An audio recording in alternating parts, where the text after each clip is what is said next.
Let's be honest, people lie. Not just strangers, your partner, your best friend, even your own family. And the worst part? You often know they're lying, but you still smile, still nod, still believe. Why? Because it's easier to live with a lie than to face the truth that someone you love could betray you. I know this because I've been there.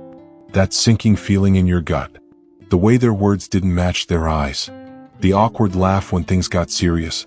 And yet I stayed silent because I didn't want to lose the relationship.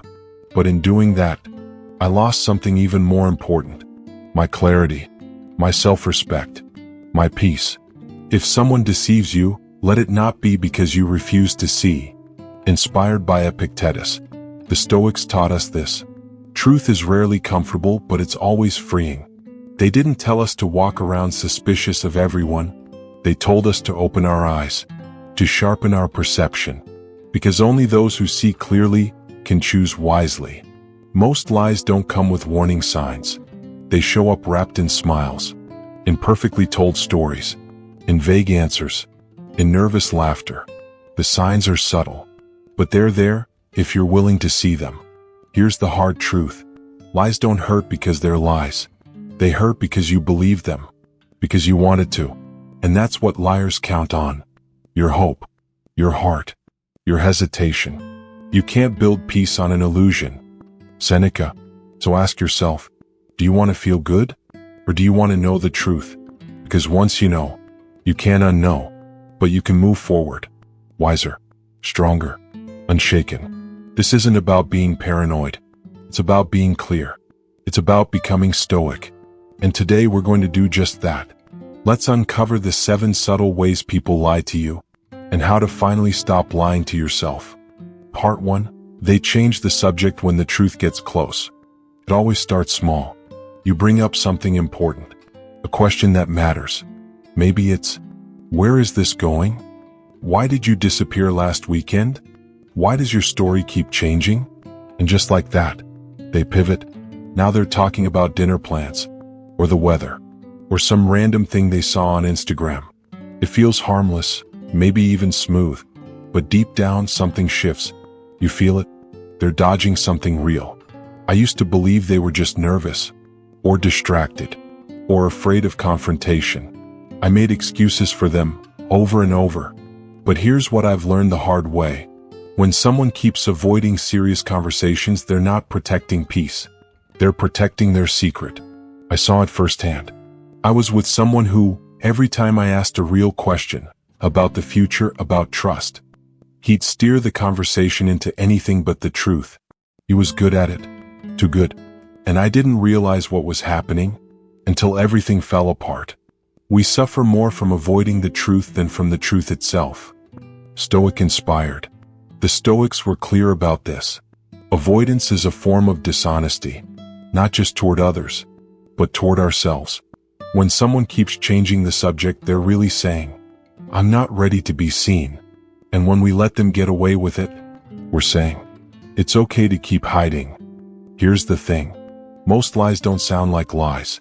They sound like silence, or distractions, or a well-timed joke.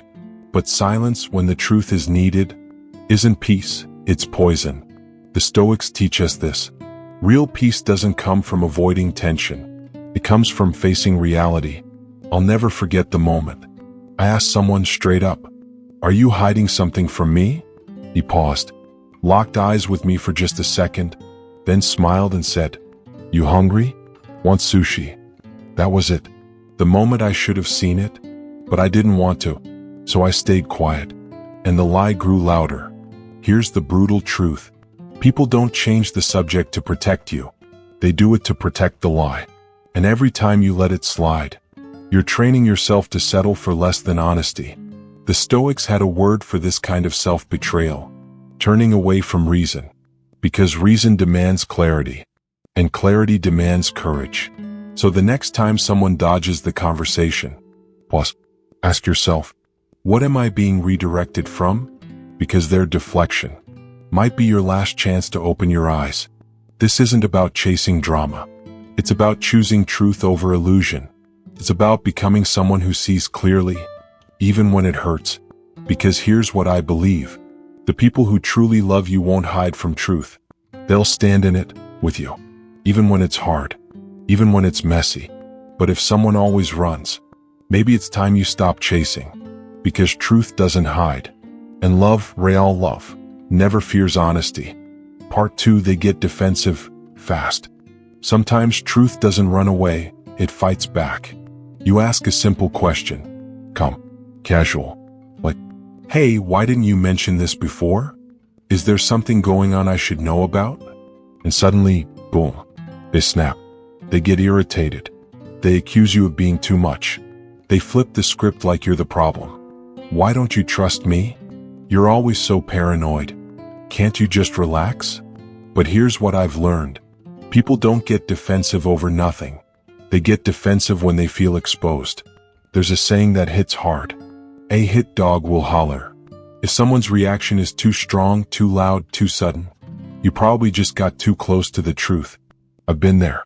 I once asked someone kindly about something that didn't add up. Just a calm question. No accusation. And instead of clarity, I got a storm.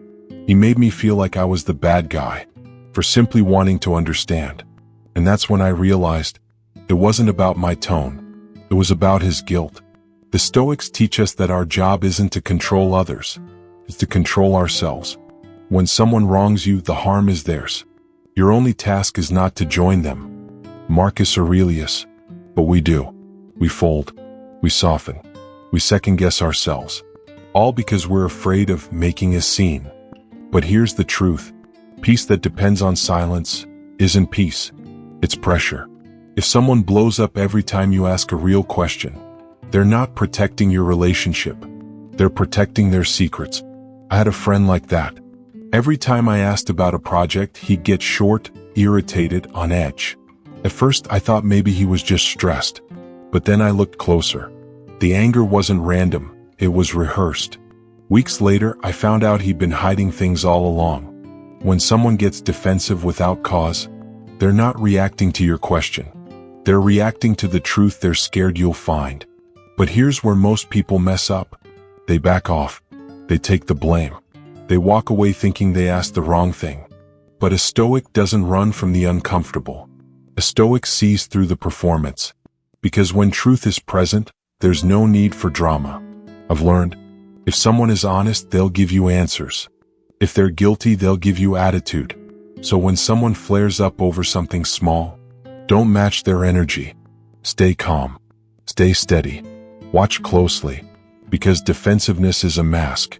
And if you're quiet long enough, it'll slip. Next time someone snaps at your honesty, ask yourself, what are they trying so hard to protect? And why do I feel bad just for wanting the truth? Because honesty doesn't need defense. Only lies do. And if someone can't handle your clarity, they're not ready for your presence. Next up, part 3. When liars fear being found out, they hide behind vague words. Let's learn to read between the lines and cut through the fog. Part 3. When someone's answers are vague, they're probably hiding something. You ask a simple, honest question. No accusation. No pressure. Just, who was it exactly? When did it happen? So what did you do then? And what do you get? A cloud of vague words and poetic distractions. As if they're writing a riddle instead of giving you an answer. I don't really remember. It's kind of complicated. There were a lot of people involved. They talk a lot, but say nothing at all. I've been there. I had a friend once, constantly talking about these huge business deals he was working on. Every time I asked specifics, who's the client? What company?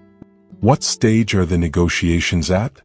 He'd just laugh and say, oh, it's still early, kinda under wraps, can't say much yet. Weeks went by.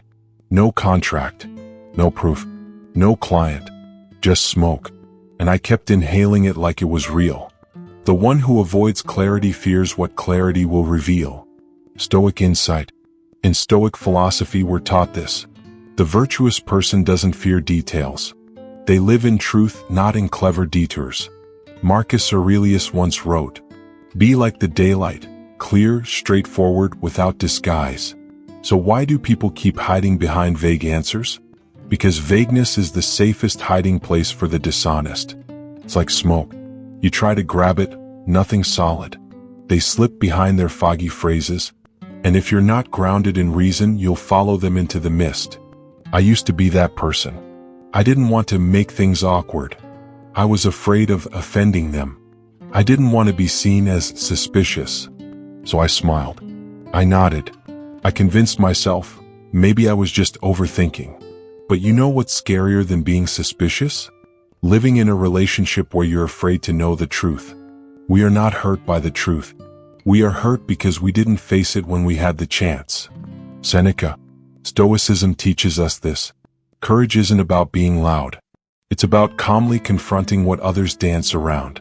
If someone can't answer a direct question, it's usually not because they can't. It's because they don't want you to know. That's not just a detail. That's a warning. That's a siren going off in the silence. Since learning this, I've changed how I respond. I don't fall for long-winded speeches. I ask again, could you be more specific? I need a clearer answer. That didn't actually answer what I asked. And I've learned something powerful. Honest people don't get uncomfortable when you ask for clarity. They don't get flustered. They don't panic, because they have nothing to hide. But the ones who do, they'll fidget, stall, circle back to cliches like, it's kind of hard to explain. It's not that simple. It's a long story. No, that's not because it's complicated. That's because they're building a maze with their words, hoping you never find the exit.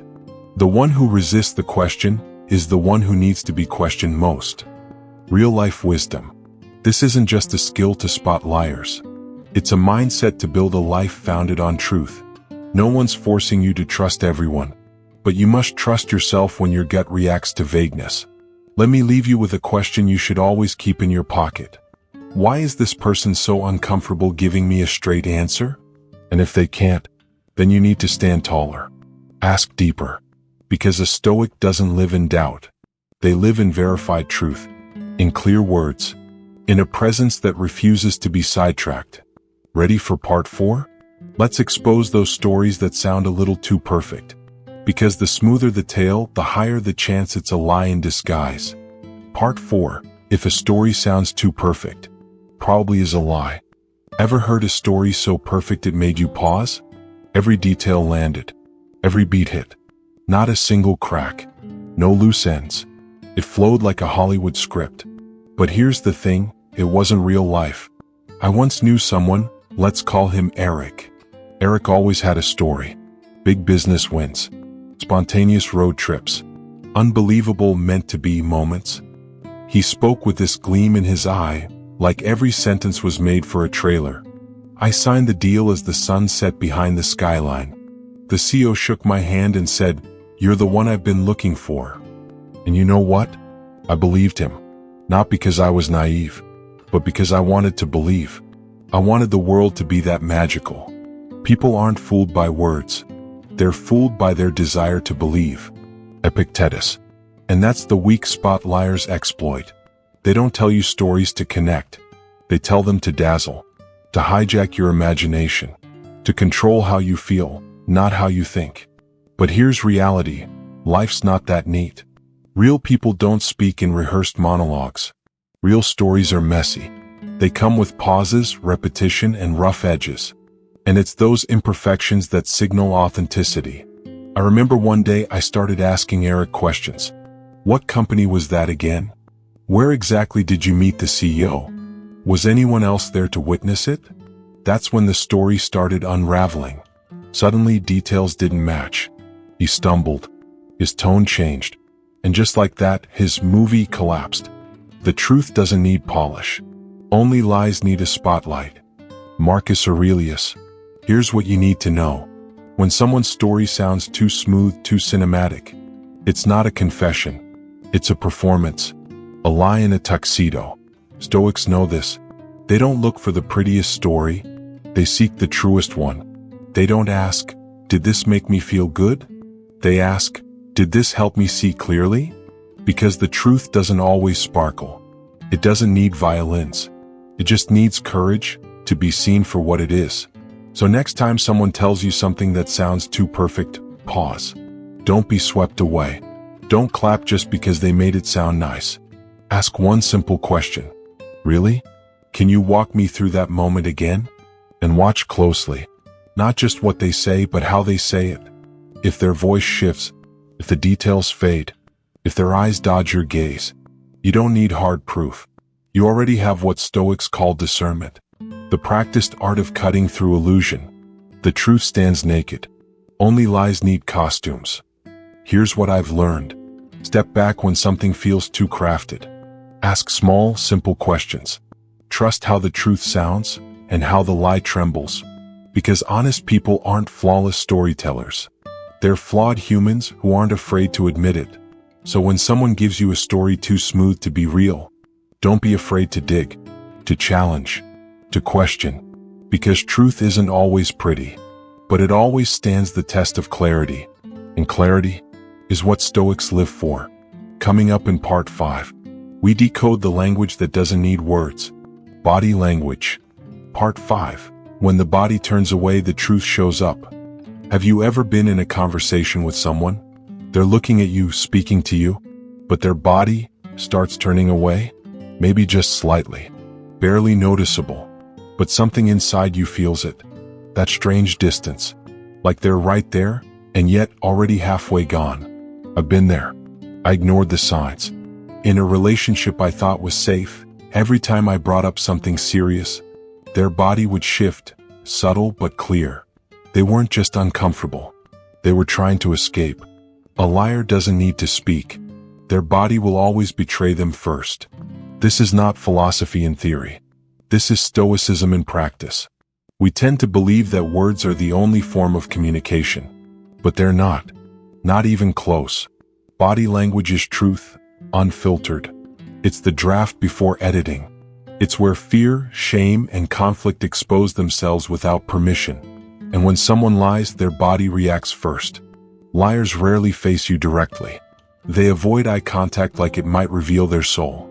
They physically shift away, creating a safe zone, where their words might be heard but never fully believed. I once had a colleague who did exactly this.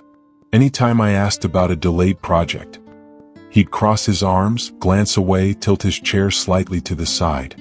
Still smiling, still talking, but his body screamed, "I'm hiding something." Turns out he was. You don't need to interrogate someone. Just notice when they can't look you in the eye. Marcus Aurelius would have seen it instantly. We ignore these signs because we don't want to be that person.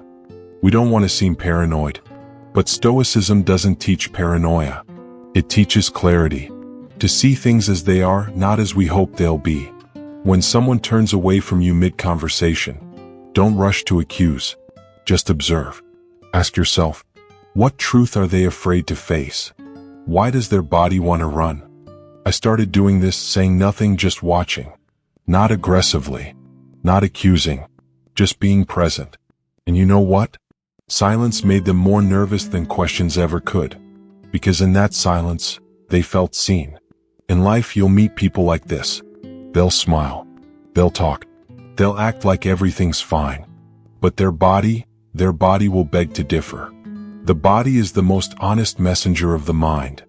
And believe me, when someone physically turns away, they're not just avoiding you. They're avoiding a truth they can't handle. So what do? Don't jump to conclusions. Watch longer. Don't push for answers. Let silence do the work. And most importantly, don't dismiss your intuition. Stoicism doesn't make you cold. It makes you clear. Not everyone who turns away is lying. But if it happens again and again, at the very moments where truth matters most, take it as a warning. Because deception doesn't always need words. Sometimes all it takes is a body that slowly turns away. Up next in part 6, we'll expose another favorite tactic of liars, using laughter to dodge the truth. Part 6, not every laugh is honest, when laughter kills the truth. Have you ever tried opening up, speaking from the heart, and all you got in return was a laugh? You say, "I feel like something's off between us." And they just chuckle. "Oh, come on, you're overthinking. We're fine." But no, you're not fine. And that laugh, it's not comfort. It's a defense mechanism. I've been in that kind of situation. In a relationship where every time I tried to have a serious conversation, they'd turn it into a joke. You're being dramatic. Haha, you've been reading too much philosophy again. And the hard truth I learned? If someone can't be serious when you're hurting, they don't deserve your trust. In Stoic philosophy, Epictetus once said, "The weak hide from the truth by laughing at it. Laughter becomes a layer of paint over deep cracks. But that paint doesn't last, because eventually, the cracks show." Laughter is supposed to bring joy. But when it's used to avoid the truth, it becomes a toxic mask. I kept trying to talk things through. But the more I tried, the more I felt like I was talking to a wall that just knew how to smile. It didn't listen. It didn't connect. It only deflected. And here's the painful realization. When someone laughs to dodge you, you're left feeling alone. Laughter in many cases is fear in disguise. They laugh because they're afraid. Afraid to explain. Afraid to take responsibility. Afraid to look in the mirror. I remember once telling someone I cared about, "I feel like you're no longer building a future with me." She laughed and said, "You've really been reading too much Marcus Aurelius." That laugh? It hit like a bucket of cold water on a fire I was desperately trying to keep alive. But what comes after that laugh? Distance. Emotional coldness. And then one day, you're sitting next to each other, but feeling miles apart. Stoicism doesn't teach us to be harsh. It teaches us to be real. Marcus Aurelius once wrote, "There's nothing more frightening than a relationship where silence is filled with fake laughter." So here's what I've learned. When someone laughs at your pain or your sincerity, they're choosing escape over engagement. So what should you do? Don't lash out. Don't raise your voice. Just ask one calm, powerful question. Why do you find that funny? That question, simple as it is, carries more weight than any accusation. It stops people in their tracks. It forces them to look inward. And if they still dodge it, you already have your answer. Stoicism teaches us, we can't control others, but we can control our standards. If you value truth, you can't settle for shallow. If you want a relationship that's real, you can't let laughter become a shield against what matters most. Here's the question you need to ask. Do you want something comfortable or something authentic? The truth may sting, but it heals. Fake peace may feel light, but it rots the connection from within. Bottom line, laughter isn't always joy. Sometimes it's the siren call of avoidance. Remember, if someone always turns serious issues into jokes, they're hiding. If you always have to go easy just to be heard, you're shrinking your worth. If you leave every talk feeling more distant, you're not connecting, you're drifting. See you in part 7, the final subtle sign, when vagueness becomes betrayal. And remember this, truth, however hard, is worth more than any lie wrapped in a smile. Part 7, vague words, clear betrayals, when ambiguity hides the truth. Sometimes people don't need to lie to deceive you. All they need to do is stay vague. Ask a question like, "So what exactly happened?" And they reply with, "Oh, it's complicated. I don't really have the details yet. Let's not worry about it right now." No names, no timelines, just a fog of words meant to keep you confused. I used to fall for those answers, not because I was naive, but because I wanted to believe they weren't hiding anything. But here's the truth. People speak vaguely not because they don't know, but because they don't want you to know. You can feel it, like holding on to a rope that's slowly slipping through your hands. You ask, "Who were you with?" And they say, "Just a friend." You press, "Which friend?" "Oh, just someone I used to know." Doesn't matter. But deep down, you know it does. Because if there's nothing to hide, then why not just say it? The Stoic emperor Marcus Aurelius wrote, "The honest man has nothing to fear from being known." Vagueness, on the other hand, is the language of fear. Fear of truth, fear of confrontation, and fear of accountability. I was once in a relationship where things started off crystal clear. Open communication, shared dreams. But slowly her answers grew hazy. Plans became up in the air. Texts went unanswered with, "Sorry, I've been busy." Any talk of the future? Met with, "Let's just enjoy the present."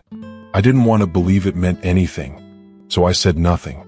And in that silence, I slowly lost myself. Why? Because I traded clarity for comfort. I made peace with confusion so I didn't have to face the truth. But the cruelest part?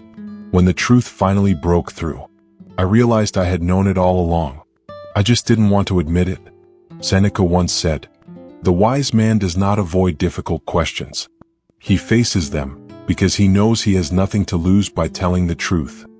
Ambiguity is how people delay responsibility. They don't say yes. They don't say no. They leave you hanging. Because in the fog, they control the narrative.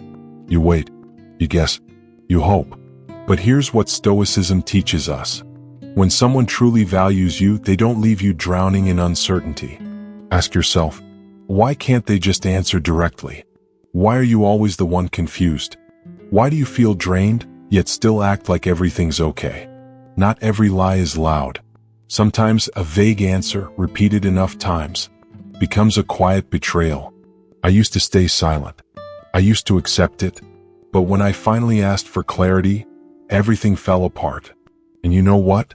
That wasn't the end. That was my freedom. Here's what I've learned. If someone truly cares, they won't keep you guessing. If they respect you, they'll give you clear answers. If they don't, vagueness isn't a habit. It's a choice. So what should you do? Don't settle for half-truths.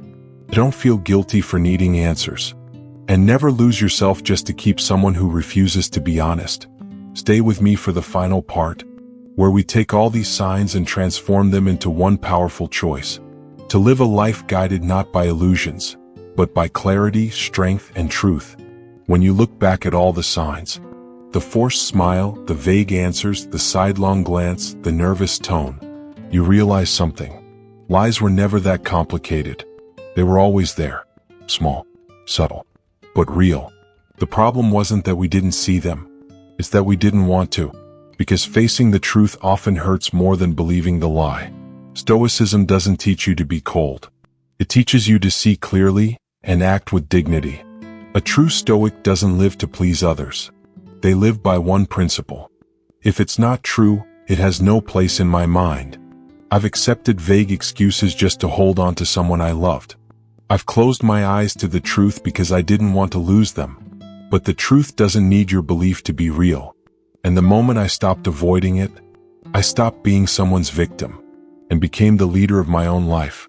Marcus Aurelius once wrote, "Let what truly matters guide you, not what's comfortable." You can't change other people. You can't force them to be honest. But you can choose how you respond. You can walk away without shouting. You can let go without putting on a show. And you can rebuild a life grounded in truth, not illusion. If you've ever had that gut feeling, if you've ever known deep down but didn't dare to believe, if you've ever stayed silent just to keep the peace, it's time to wake up. Start with one small step. Stop ignoring your instincts. You deserve a life that's clear, honest, and rooted in your values. If this message speaks to you, share it with someone who needs it. Subscribe to keep growing stronger, clearer, and more stoic day by day.